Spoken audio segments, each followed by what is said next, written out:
বাংলাদেশি সহ ৭৮,০০০ British visa বাতিল হওয়ার খবর ভুল উল্লেখ করেছেন ক্যামব্রিজ বিশ্ববিদ্যালয়ের প্রকাশনা ও মূল্যায়ন বিভাগের পরিচালক অ্যাঞ্জেল গুরিয়া কুইন্টানা।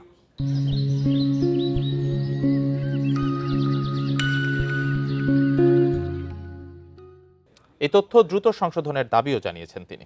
দ্য টেলিগ্রাফের ওই প্রতিবেদনে দাবি করা হয়েছিল, ভুল পরীক্ষার স্কোরের কারণে ব্রিটিশ ভিসা বাতিল এবং বিতরণের ঝুঁকিতে রয়েছেন বাংলাদেশি সহ ৭৮,০০০ অভিবাসী। তবে কয়েক হাজার অভিবাসীকে ভুল পরীক্ষার স্কোরের ভিত্তিতে যুক্তরাজ্যের ভিসা দেওয়া হয়নি বলে দাবি করেছেন অ্যাঞ্জেল। যুক্তরাজ্যের ভিসা পেতে ব্যবহৃত ইংরেজি ভাষার পরীক্ষার স্কোরের নির্ভুলতা নিয়েই মূলত এই বিতর্ক সৃষ্টি হয়েছে। ২০১৪ সালে ইংরেজি ভাষা পরীক্ষার কেলেঙ্কারির জেরে হাজার হাজার অভিবাসীকে বিতরণ করেছিল হোম অফিস।